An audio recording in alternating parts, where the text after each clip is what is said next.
anniversaire de Franz Bartels. J'avais présenté ce livre-là il y a déjà quelques temps. J'avais beaucoup aimé, j'avais lu cet été, l'histoire d'assassinat dans un vieil hôtel du côté de la Belgique, là, dans les Ardennes, enfin ça sentait. Donc du coup, je sais pas, ça m'a pris, j'étais sur Amazon, je sais pas bien, mais j'ai acheté 5 bouquins du même gars, en me disant, non mais il y a des poches, tu vois, bon, on sait pas. L'autre c'était un bouquin à 20 balles, là j'en ai. Bon. Et alors, bon, finalement, c'est pas pareil, hein. Ah bon, Non. t'es déçu? Voilà, ouais, Ah, je vois. pourquoi? Ça tâche un peu. C'est-à-dire que dans l'autre, ça tâchait, mais comment dire, il y avait beaucoup d'humour et c'était assumé. Oui. C'est-à-dire que voilà, c'était la ruralité, ils buvaient des bières à longueur de journée, enfin c'était des personnages truculents. Et du coup, ça sonnait, l'exagération était un peu onirique, quoi. Et c'était sympathique. Là, bon, bah, c'est plus. On est dans l'exagération, dans les figures de style. Mais le propos étant pas. C'est l'histoire, alors je peux deux mots quand même sur l'histoire. C'est l'histoire d'un mec qui est un peu martyrisé par sa femme, un peu, enfin voilà, qui est une femme qui est dure, qui s'éteint, qui est discret. Et il observe un peu cette famille de fous, parce qu'elle vit aussi avec sa mère, avec ses frères et sœurs, et c'est une famille qui est complètement envahissante, et lui, il est tout seul. Et alors cette famille est atteinte d'une maladie, hein, ils se suicident. Voilà. Ils se suicident les uns après les autres. Et alors, ils deviennent fous et ils se suicident et ça crée évidemment une tension au sein de. Mais comment dire, il y a un détachement aussi par rapport à ça. C'était tellement exagéré qu'on n'y croit pas. Alors j'imagine que c'est l'effet voulu, mais je sais pas, j'ai pas trouvé la magie, les mots qui allaient bien. Je dirais pas que je me suis ennuyé, je me dis que j'attendais beaucoup. Et que j'ai pas. Ben oui, parce que t'es resté sur le premier. Il avait aussi écrit un autre livre que j'avais adoré qui s'appelait Le Jardin du Bossu, qui était très drôle. Et qui était une histoire de séquestration. Mais voilà, je suis un peu déçu. Et puis. Mais France Bartel, comment tu l'appelles? Ouais. Bartel, Bah, c'est il est français, il est belge. américain, il est belge. Ah, il est belge. belge. D'accord. Il est belge, c'est un vieux de la vieille, il écrit pratiquement 1 à 2 livres par an. Ah ouais. Donc, oh oui, il doit en avoir une cinquantaine à son actif. Ah ouais, d'accord. Ouais, il est très productif. D'accord. Mais vraiment, si vous avez l'occasion, Le Jardin des Bossus, c'est probablement le meilleur livre que j'ai lu cette année, moi, avec le Tanguy Vielle, là. C'était les deux qui m'ont vraiment marqué. D'accord. Et bon, déçu. Et alors un truc un peu plus. Il se trouve que je vais. Cet été, on a pris la décision de faire le chemin de Saint-Gilles-de-Compostelle. On a fait une partie avec mon épouse et puis mon frère et ma belle-sœur. Je sais pas pourquoi, on s'est lancé là-dedans. Enfin, bon, Très beau. ouais, on va faire une partie. Je crois qu'on a des défis physiques à se prouver, je sais pas, passer l'âge, on s'est dit tiens, on va faire ça. Et donc je suis retombé dans ce manga qui est en fait, là vous en voyez qu'un bout parce qu'il fait 5 fois ça. C'est en 5 tomes. Et je peux vous dire que c'est dense. Ah, c'était un manga. C'est un manga, donc ça se lit dans le sens manga. Oui. Donc ça, c'est un coup de main à prendre. Et c'est extrêmement riche, c'est très. Vous voyez, il y a beaucoup de textes. Voilà, faut le lire. Mais du coup, c'est assez passionnant. Là, j'arrive au 5e tome. Je les ai lus il y a déjà très longtemps. Je les ai ressortis. Parce que ça aborde il y a une histoire policière, l'intrigue principale. C'est l'histoire de 2 alpinistes en 1930 qui gravissent l'Everest la première fois. Et on ne sait pas s'ils ont atteint le sommet ou pas. Ils ne reviennent jamais, ils sont morts. On ne sait pas s'ils ont reculé avant d'avoir arrêté ou pas. Et on retrouve un appareil photo. Et le modèle de l'appareil photo, donc à Cap-Mandou, et le modèle de l'appareil photo, de l'époque, peut correspondre à celui de Mallory, du personnage. Donc si jamais la pellicule est quelque part, on saura, s'ils ont été au sommet, on aura pris la photo. Forcément, ils auront pris la photo. Donc toute l'idée, c'est de savoir, et si la photo existe, ça veut dire qu'ils auront été les premiers à atteindre l'Everest, ce qui est quand même pas rien et qui remet un peu en cause l'histoire de l'alpinisme. Donc ça, on va avoir 5 tomes pour savoir s'il y a la photo au final ou pas. Bon. Et après, on voit, en fait, on suit des personnages. Ouais, l'histoire, il y a quand même une force de la nature, l'alpinisme, et je trouve qu'il y a quelque chose d'extraordinaire dans la description de la montagne et de l'effort. Voilà. Donc ça m'a parlé parce que j'avais envie de... Je sais que Jacques, c'est entre 20 et 25 km, je suis pas très sportif et ça va forcément nous... Ça va tirer de Ça va France faire ou mal. vous partez Mais c'est pas d'Espagne? montagneux. Non, non, c'est on part de Nasbinal et on va jusqu'à Conques. Voilà, D'accord. si vous connaissez, je Oui, connais pas, je je connais, connaissais moi, pas. je connais même. Ouais, dans le Brac, exactement. c'est Ouais. très joli. Je connais Exactement. depuis Le Brac, c'est beau. Ah, C'est même très après. montagneux quand même. Du Oui, oui, oui, ça oui, monte oui. quand même un peu. Et donc je voulais retrouver un peu ça. Je savais que en lisant, quand j'avais lu ce livre il y a très très longtemps, j'avais quand même ça, c'est-à-dire le côté ascension, le côté se dépasser, pourquoi on le fait. Et ce que j'adore, c'est qu'il y a quelque chose dans ce livre, puisque du coup c'est très lent, enfin c'est très dense, donc il peut épaissir les personnages, il peut épaissir son intrigue, et du coup il y a quelque chose d'un peu mystique qui va se dérouler. Enfin je trouve qu'il y a une quête de soi, je trouve qui était intéressante. Pourquoi on se dépasse, pourquoi on se fait mal, pourquoi on se met en danger. Pourquoi? Parce que là, moi, nous, au pire, on prend un taxi. Hein. Eux, ils sont Oh, bah, Ouais, non, mais je veux dire, Il n'y en a pas de taxi. non, non, mais je veux dire, ils sont sur une falaise, tu vois, c'est pas le même rapport, donc nous, on va pas mourir, eux, ils peuvent. Ah, vous êtes Tu vois, il y a sur le plateau. à là. quel point on se met à quel point Ouais. on se met en danger, qu'est-ce qu'on recherche dans ces cas-là. Donc c'est ça qui m'a... Et en plus, il y a une autre dimension, et ça peut-être qu'on le retrouvera sur le chemin, en tout cas ça m'est arrivé dans les randonnées, c'est le côté de la personnalisation des éléments. Qu'une montagne est vivante. Hein, peut-être plus qu'un champ, ou que, enfin bon, j'imagine qu'il y a une faune, dans un champ il y a une faune qui vit, etc. Mais dans la façon dont il décrit l'Everest, ce sont des bruits, ce sont des craquements, ce sont des roulements de pierre, ce sont des avalanches, ce sont des paysages qui changent constamment, et on a l'impression d'un personnage. L'Everest, c'est un personnage entier dans le manga. Donc ça, c'est très troublant. Mon épouse, on en fait un peu, là, puis on regarde. Mais oui, on est bien conscient que c'est pas de la haute montagne, c'est pas ce qu'on recherche, hein. C'est pas ce qu'on recherche. Mais non, mais il y a le côté d'aller au bout, quoi. Il y a au bout de l'effort, c'est voilà, l'effort. Il y a un moment donné, on n'a plus envie, et puis on le fait quand même. Alors pourquoi? Ou pourquoi on le fait pas? Et je trouve que les réponses que donne, qui sont forcément intimes, hein, on n'a que nous qui avons nos réponses dans ce type de défi, et ben je trouve qu'il y a quelque chose d'universel en fait. Dans les propos. Oui, non, mais tout à fait. Ça s'appelle le sommet des dieux, puisque il tente à travers le personnage principal, tente de faire, alors ça c'est tout un truc de... C'est génial parce que j'ai appris qu'une ascension, pour moi c'était le sommet, mais pas du tout en fait. Ils cherchent à être des pionniers, tout cela. Et donc il faut prendre la face en hivernal, voilà, sans oxygène, et c'est passionnant parce que effectivement c'est pas que gravir une moto, c'est très technique, ils ont un vocabulaire, je trouve ça passionnant. Voilà. Et l'auteur, parce que j'ai lu quand C'est même. Taniguchi, c'est Jiro Taniguchi, c'est un des plus grands. Oui, je Voilà, connais. c'est un Voilà, des parce plus que grands. j'ai lu. Dans le manga, J'avais lu les gens qui Quartier connaissent pas le manga Wanda, connaissent en donc, général Taniguchi. Allez, Marie, moi je peux Marie-Christine, la oui. tu bien. Alors, moi, je voulais vous parler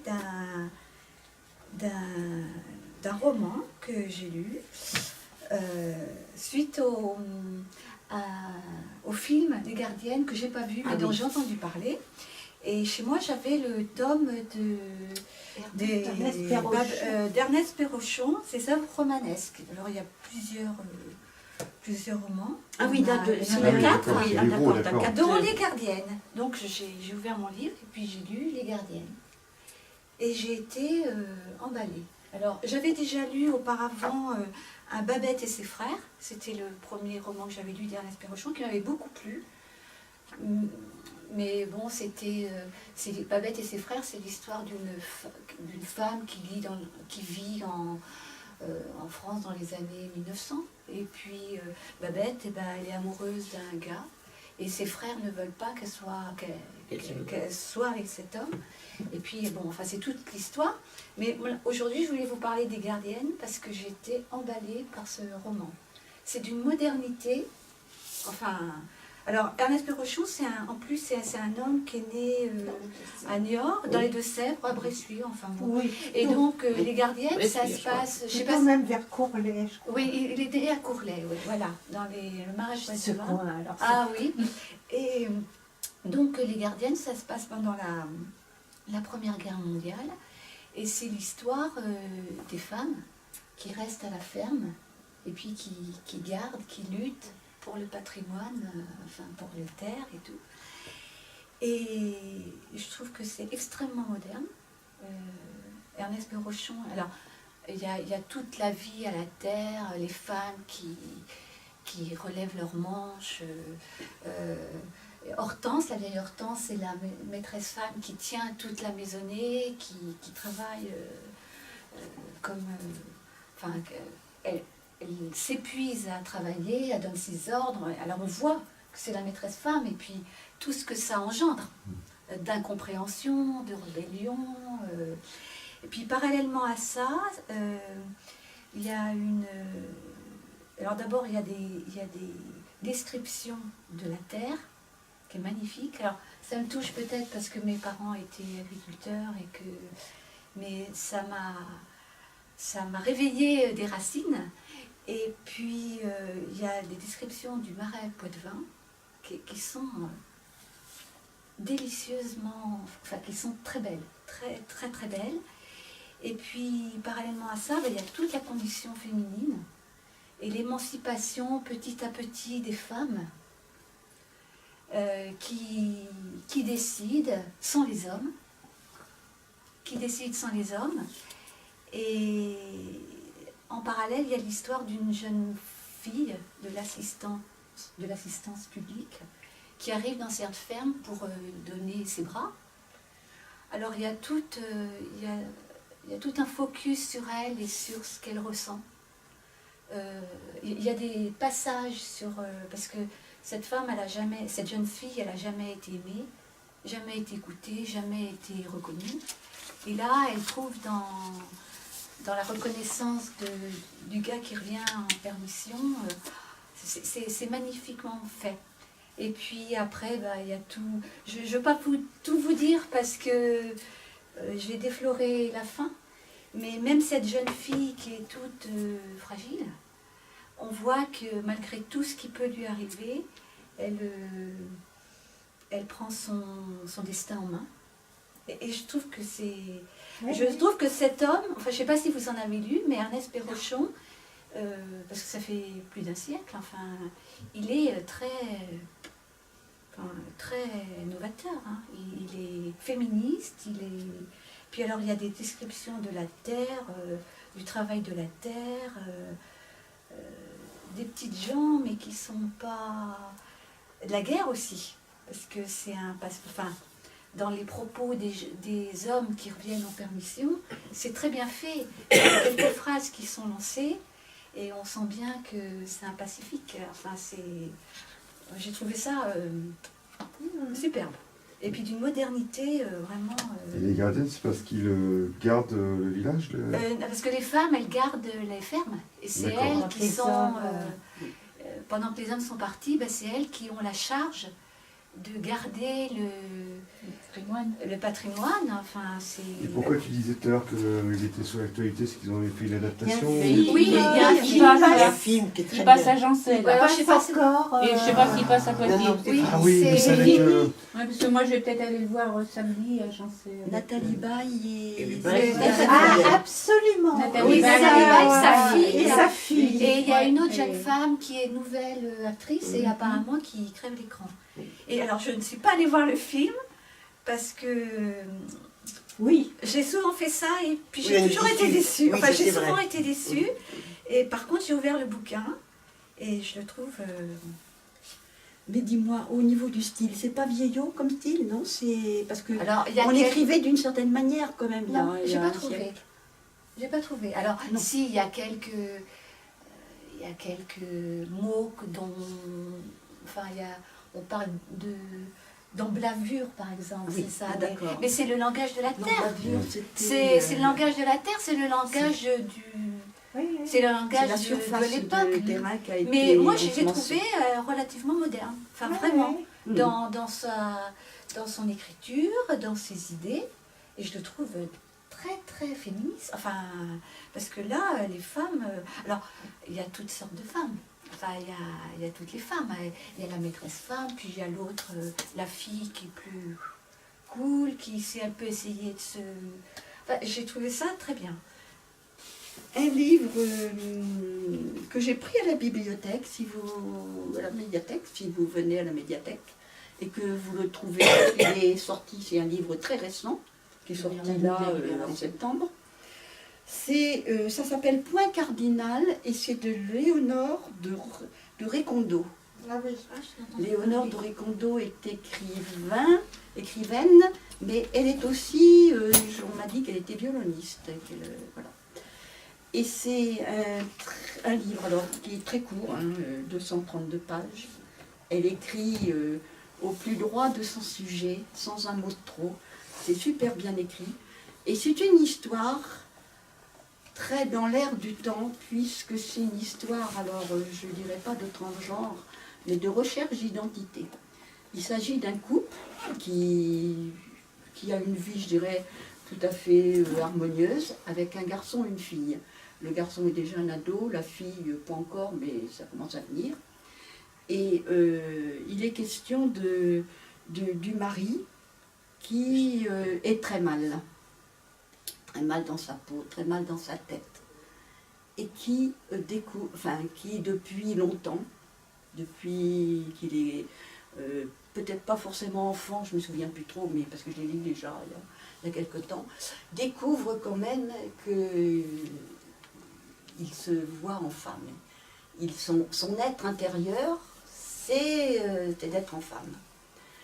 Et ce livre décrit toute cette souffrance et cette dualité et cette quête d'être et de vivre pour ce que l'on est vraiment d'une manière vraie. Et il va, pendant un week-end, sa femme et les enfants sont partis, je ne sais plus pour quelle raison, une sortie, enfin dans une famille, dans la famille de madame. Il va se maquiller. Et il va vivre ce week-end, il va même sans faire attention, il se sent tellement bien dans les vêtements qu'il a pris, il va sortir, mettre les poubelles dehors, et c'est bien qu'il y ait un voisin qui va l'apercevoir, on verra ça après dans le livre. Et quand elle va rentrer, alors évidemment il va vivre ces 2 jours comme ça, enfin heureux, et il va retrouver son identité d'homme, puisque les enfants et son épouse, ils s'aiment, hein, c'est une histoire d'amour aussi. Hein. Et elle va découvrir dans la salle d'eau une trace qui est donc un cheveu, parce qu'il s'était mis une perruque, évidemment. Donc elle va se poser des questions, et de quête en quête, elle va découvrir que son mari, il va être obligé d'aller à cette vérité. Pour aller à cette vérité, il est aidé dans son travail par une collègue qui, elle, a fait le pas, qui était un homme devenu femme, qui est reconnu comme une femme, etc. Donc c'est toute une quête, c'est assez extraordinaire, parce qu'il y a beaucoup je dirais, d'empathie pour les personnages, et c'est donc toute cette quête qui va bouleverser évidemment la famille, madame bien sûr, hein, son épouse Solange, leur fille, mais qui va aller dans l'acceptation peut-être, découvrir petit à petit, voilà, mais le fils, l'ado, qui lui rejette absolument cet état de fait, et va quitter le domicile familial, quoi. Donc voilà, c'est un très beau livre, ça se lit très très bien. Je trouve que l'approche qu'elle a de ces problèmes-là nous fait prendre conscience que finalement, on n'est pas forcément, on est, on n'est pas forcément femme ou homme, on peut avoir cette double identité et vivre avec, on peut aller jusqu'au suicide, être malheureux, enfin voilà, ça peut être... Et j'ai trouvé que c'était très très bien écrit. Donc je vous le recommande si vous le trouvez à la médiathèque. Voilà. Et puis, j'ai reçu plein de livres à Noël, alors je ne vais pas vous parler de tous ceux que j'ai reçus. Mais simplement, là, je vais essayer d'être courte. On m'a offert, ma fille aînée m'a offert plusieurs bouquins. Et de Véronique Olmy, Bakita. Alors Bakita, c'est une histoire vraie d'une petite fille qui va être enlevée de son village, au Soudan. Au Darfour même, il faut savoir que les razzias, on dit les razzias ou les razzias? ça existait dans toute l'Afrique, de tribu entre tribus. La tribu qui était un petit peu venait enlever des enfants ou des femmes pour les vendre, voilà. Et c'est l'histoire de cet enlèvement de cette petite fille et de sa sœur aînée qui va disparaître juste un petit peu avant elle. Et c'est l'histoire de cette femme qui va vivre des choses absolument atroces. On découvre pendant les 3/4 du livre ce que c'est que la traite des... Alors c'est pas des blancs, mais la traite des noirs. Ce que c'est que l'esclavage. Et elle va intégrer cette petite fille qui a 5 ans quand elle est enlevée, ou 7 ans, qui va très vite subir les premiers viols. Et elle va passer de marchand en marchand. Ils vont être enchaînés, ils vont traverser le Soudan pour aller à Khartoum, là où effectivement c'est les grands marchés de l'esclavage. Hein. Elle va être enlevée en plusieurs familles. Elle va intégrer dans sa tête cette notion-là. D'abord la culpabilité. Elle se croit coupable de tout. Elle a été enlevée et dans les premières marches qu'elle a faites, elle avait tenu la main d'une petite fille.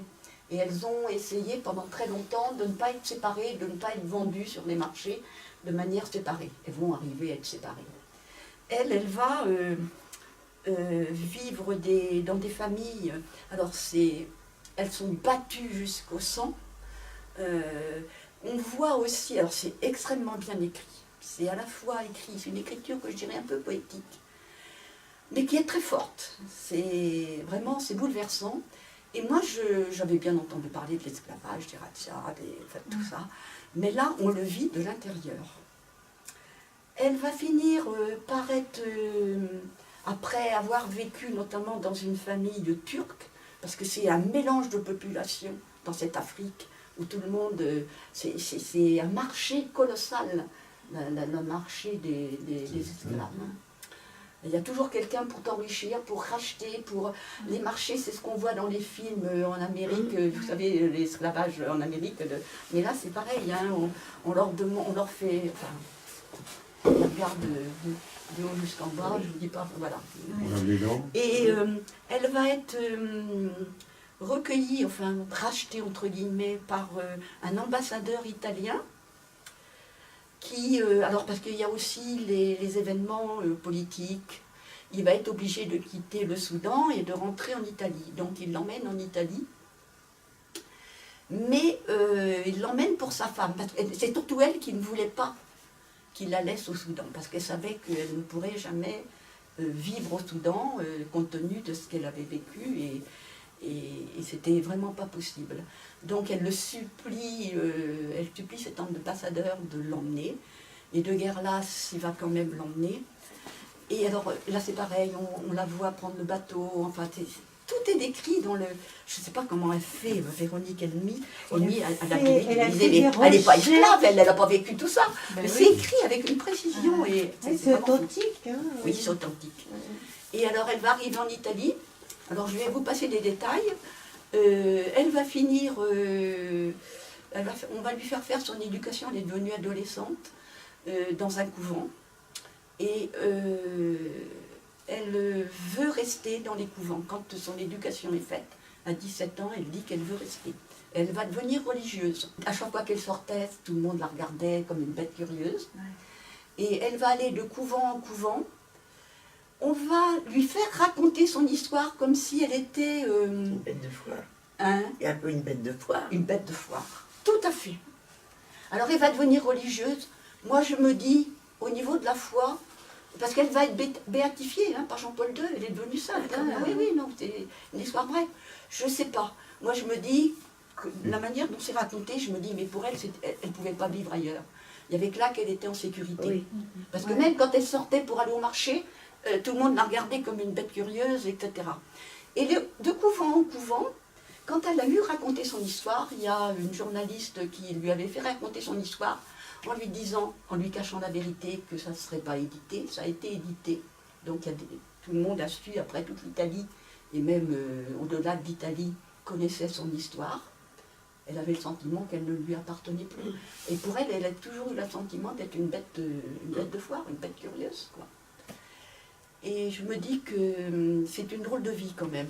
Alors j'ai trouvé que le dernier chapitre, qui est donc de la liberté à la sainteté, est moins intéressant. Honnêtement, d'ailleurs, l'auteur ne s'attache pas forcément à la sainteté, mais elle fait bien voir comment cette fille, qui est devenue une femme, a été résistante. Comment elle a voulu survivre à tout ce qu'elle avait vécu. Mais pour lire des choses sur l'esclavage, alors ça, chapeau. Franchement, j'ai trouvé ça... Et ça se passe à quelle époque 1800 Ah oui. et quelques. Et dans la grande librairie, oui, l'auteur non, racontait qu'en fait, elle avait découvert dans une église, je crois que c'était en Amboise, ou dans la vallée de la Loire en tout cas, et il y avait une photo de Paquita avec un petit résumé de son histoire. Et ça l'avait vraiment frappé, et c'est ce qui lui a donné l'idée de faire des recherches et d'écrire un roman. Elle est partie d'une visite, et ce qui est marrant, c'est que Nicole Champion avait visité cette église et avait été également frappée, parce que j'étais avec elle quand ça passait à la grande librairie, et tout de suite elle me dit « Ah, c'est pas possible !» Elle avait aussi eu ce choc en voyant cette fille. Donc la photo doit quand même être très percutante. Elle est morte, elle avait 78 ans, en 1947. La mère de famille va enfin avoir un enfant, et elle va devenir la nourrice. Et elle va être obligée de s'en séparer. Et c'est un déchirement horrible parce que elle était devenue la vraie mère, enfin la mère de cette petite fille. Voilà. Donc il y a tout ça. C'est très beau, c'est très dur. Mais si vous voulez lire des choses sur l'esclavage, c'est magnifique. C'est super bien écrit. La fin est moins intéressante, personnellement. Voilà. Bon, alors moi je ne vais pas beaucoup vous parler parce que bon, j'ai pas grand chose à dire avec ma nouvelle façon de lire. Je suis en train de lire j'étais passionnée au début, puis là je trouve que c'est un petit peu longué. Ça s'appelle L'homme de Kiev. Et par contre, dis-moi le nom des auteurs. Tiens, dis-moi le nom des auteurs. Je ne me souviens plus. Et voilà. Bernard Malamud. Oui, alors c'est l'histoire d'un juif qui est très très très pauvre et qui s'en va sur les chemins comme ça parce que sa femme l'a quitté, parce qu'il ne sait plus quoi faire de lui, et il s'appelle être réparateur. C'est-à-dire qu'il fait des petits boulots, il te repeint une maison, il te repeint ceci, il te repeint cela, voilà. Et il arrive à Kiev, et il trouve un jour, en se promenant comme ça, enfin, en cherchant du travail, un soir, il voit un homme tomber dans la rue, il se précipite vers lui, c'est un homme qui n'est pas juif, c'est un russe de bonne souche, et qui est ivre-mort, et il le ramasse, il le ramène chez lui, il voit sa fille qui est ravissante, ce monsieur, une fois qu'il est dessoulé le lendemain, il lui dit, bon, bah écoutez, voilà, venez faire des réparations chez moi, pour vous remercier, je vais vous donner du travail, ceci, cela. Bon, mais le problème, c'est qu'à cette époque-là, c'était à l'époque des tsars encore en Russie, les Juifs n'avaient pas le droit d'habiter dans les mêmes parties de la ville que les Russes. Ce pauvre homme qui s'appelle Yessef prend un nom qui a consonance un petit peu russe et quitte un peu son nom de consonance juive et bon ben il fait le boulot dans l'appartement du monsieur. La fille du monsieur qui a l'air comme ça toute mignonne, tout ceci, tout cela, confite en dévotion, finalement un soir l'entraîne dans sa chambre et heureusement, lui, il ne se laisse pas faire, mais enfin bon, elle l'entraîne. Et sur ce, il se porte des soupçons, après mille et mille péripéties, il y a un petit garçon russe qu'on retrouve assassiné, Et on fait porter le chapeau à ce pauvre homme. On dit mais non, mais on l'a vu, il n'est pas russe, il est juif. On a vu un rabbin venir chez lui et ils ont saigné cet enfant à mort pour pouvoir après ça récupérer le sang, l'histoire du cachère, etc. Enfin bon, ce pauvre type qui n'y est pour rien du tout est donc accusé sans preuve de l'assassinat de cet enfant. Moyennant quoi, on le condamne à la prison, mais il n'est pas jugé, et les prisons, c'est quelque chose d'épouvantable, enfin, il y reste 2 ans, et c'est toute l'histoire de la Russie de l'époque, qui va devenir petit à petit la Russie que nous connaissions après, où le tsar va partir, etc. Mais cette persécution des Juifs de l'époque en Russie. Voilà, c'est l'histoire de cet homme qui est absolument épouvantable. J'ai pas fini. Alors, au début, j'ai trouvé ça génial, enfin bon, ouais. Et puis là, il y a des répètes. C'est un petit peu longué, mais c'est un livre intéressant. Comment tu l'appelles? Parce que j'ai pas retenu. L'homme de Kiev. L'homme de Kiev. Et ces deux, bon ben voilà, je sais plus. Bernard Malamud. Oui, voilà. Ginette, alors t'as lu, Ginette? Je lis pas beaucoup, moi, parce que je suis plus télé. Alors, j'ai lu, soi-disant, un livre à l'eau de rose. Allez, vas-y, qui c'est qui a dit ça? Ma fille. D'accord. Bon, c'est un livre que j'ai trouvé dans une graphiteria. Et puis, comme j'avais rien à lire, je l'ai pris, ça m'avait paru facile. À la poursuite des nuages d'Esther Saget. Je ne sais pas qui c'est. Enfin, je n'ai pas été voir. C'est l'histoire de 2 petites filles. Dont une, pour faire plaisir à sa sœur, essaie de lui attraper quelque chose sur une branche d'arbre, tombe et devient aveugle. Et cette petite fille, donc l'autre, bon, elle a l'air très gentille, mais en fait elle est très manipulatrice. Et la petite fille aveugle grandit, aime beaucoup les chevaux. Et à un moment donné, elle rencontre un homme riche, et cet homme tombe amoureux d'elle, mais ça plaît pas elle n'a plus ses parents, hein, cette jeune fille. Après, elle n'a plus ses parents. Ça ne plaît pas aux parents du jeune homme, oui. Et surtout pas à la sœur qui est très très manipulatrice, et comme il est très riche, et elle, pauvre. Un peu jalouse sans doute. Voilà, c'est ça. Et bon, c'est une histoire d'amour, et ça finit bien. Donc c'est bon, facile à lire. Bon, ça m'a pas pris la tête, mais ça m'a... Voilà. Ouais, ça Voilà, c'est ça. Voilà, c'est ça, c'est que ça m'a fait du bien. Et là, j'ai acheté 2 bouquins, donc un prix des lecteurs sélection 2017, Jessica Cornwell. Bon, je suis pas très loin. C'est pas facile à lire, pas très facile à lire. C'est l'histoire de... c'est un tueur, Je veux mettre le titre, je peux pas. C'est 4 femmes qui sont assassinées à Barcelone, que le flic qui a fait l'enquête n'a pas arrivé à trouver. Bon, il présente cet auteur comme qui serait mieux que l'auteur Dan Brown. Je sais pas si tu connais. C'est des romans policiers qui font référence un peu à la religion, le temps. Donc il y a une jeune femme qui vient l'aider pour essayer de résoudre ce mystère, ces morts. Donc là, bon, je sais pas. C'est pas très facile à lire. Parce que c'est pas... Ça fait référence souvent à de l'histoire. D'accord. Tu vois. Alors, Christiane, qu'est-ce que tu as lu? Alors moi, ça va être, c'est pas des gros livres. Alors j'ai ramené que j'ai lu, mais que Rosine avait présenté et avait été très très élogieuse. Et alors je vais en rajouter une couche. Qu'est-ce que c'était? En attendant Bojangle.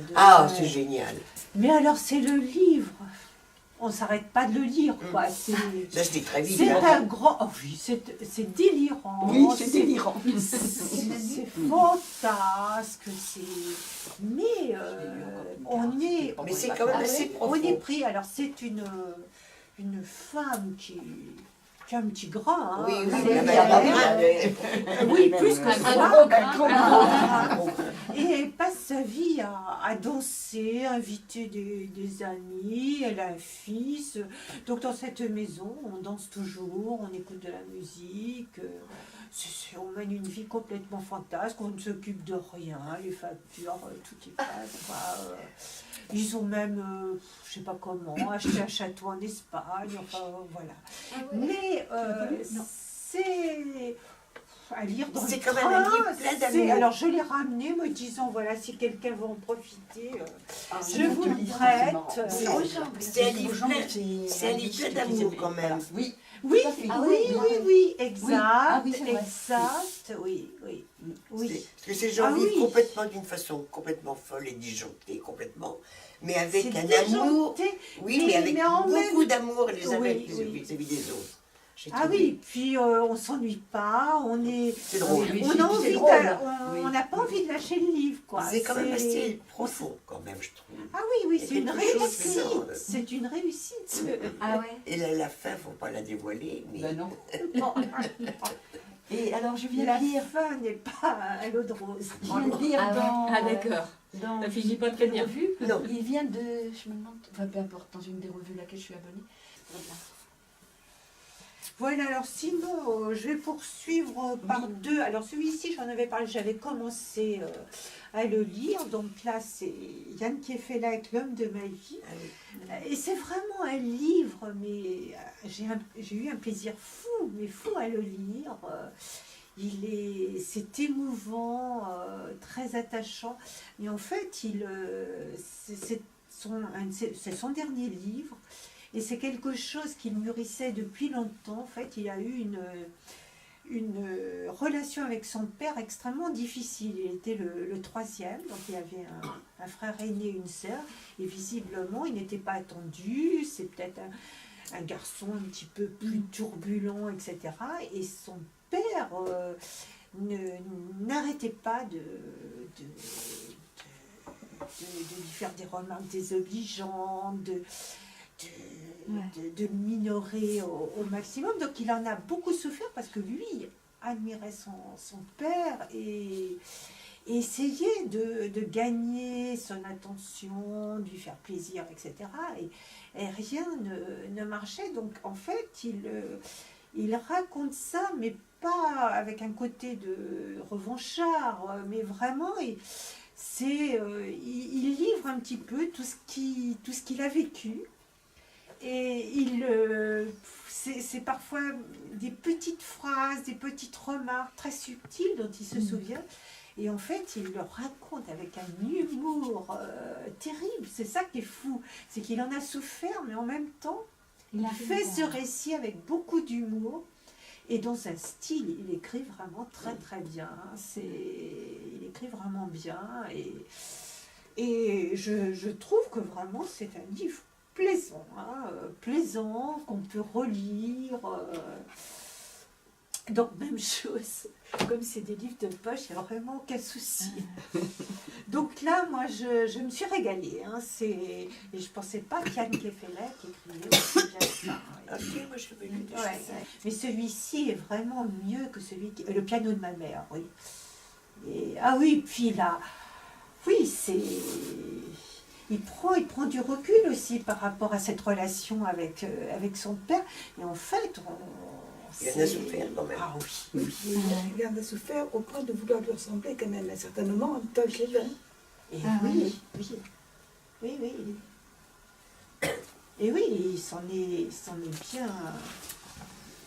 Mais je ne pensais pas qu'un homme aussi cultivé qu'Henri Kefelec pouvait être aussi dur avec... Mais c'était aussi la période où les relations entre les enfants et les parents ne sont pas ce qu'elles sont maintenant. Le père, c'était l'autorité. Ah, bien sûr, oui. Donc, oui, puis c'était une éducation très rigide. très stricte, très rigide. Ils avaient, ils n'avaient pas de tourne-disque, pas de télé, parce que en fait c'est nos générations, hein, Oui, et- oui, il vivait d'une façon, mais avec sa sœur et son autre frère, son père n'avait pas du tout ce comportement-là, Ouais, quoi. c'est ça. Mais alors sinon, toujours dans les souvenirs en fait de jeunesse, là, bon, celui-ci, le dernier Modiano, la Souvenir dormant. Oui. Et alors C'est du Modiano. Modiano. Alors là, le style est totalement différent. C'est pas aussi. Ça n'a pas ce brio qu'a Yann Ouais. Kefelec, c'est tout en décrit des atmosphères. En fait, Non, oui, je avec crois plus, que c'est assez. Il est très autobiographique. Donc il revient, c'est-à-dire il remonte 50 ans avant. Et donc une époque où il était à Paris, errant un petit peu seul, vivant de petits boulots. Et il essaie de se remémorer des personnages qu'il avait rencontrés, des lieux. Et en fait, il se lit bien. Il se lit bien tout de même. Il est agréable. Bon, voilà, c'est... oui, on voit avec lui toute cette ambiance, tout ce qu'il ressentait, quoi. Alors voilà, c'est les objets, les livres sur une bibliothèque, l'histoire de différentes femmes qu'il avait rencontrées et qu'il essaie un petit peu de retrouver en se promenant à nouveau dans Paris. Donc voilà, c'est du Modiano. Ouais, ouais. Donc Je n'ai pas lu celui-ci. Parce que là, il vient juste de sortir celui-ci. oui, hein. oui. Alors sinon, bon voilà, j'en avais apporté un autre que j'ai eu du mal à lire et sincèrement, j'ai même pas trop envie de vous en parler. Jérôme Ferrari, bon c'est un auteur connu. peut-être Oui, que- oui, il avait écrit. Et là, en fait, ce qui m'avait un petit peu accroché, il a écrit un livre où le narrateur cherche un petit peu à connaître, c'est un étudiant d'ailleurs, qui cherchait à connaître Heisenberg, qui est un physicien, un grand physicien, qui introduit des notions un petit peu conceptuelles en mécanique quantique. Donc je m'étais dit, tiens, ça peut être intéressant de voir ça, il en fait pas mal de physique. Et alors, sincèrement, j'ai trouvé ça. Alors, bon, certes, alors ça se passe au niveau de la Seconde Guerre mondiale, donc en même temps dans une Allemagne, parce qu'Eisenberg était allemand. Donc il y a tout de même ces conditions-là. Et Heisenberg, à la différence de certains physiciens allemands, n'a pas quitté l'Allemagne. Il a même été un petit peu mouillé, je crois, avec les nazis.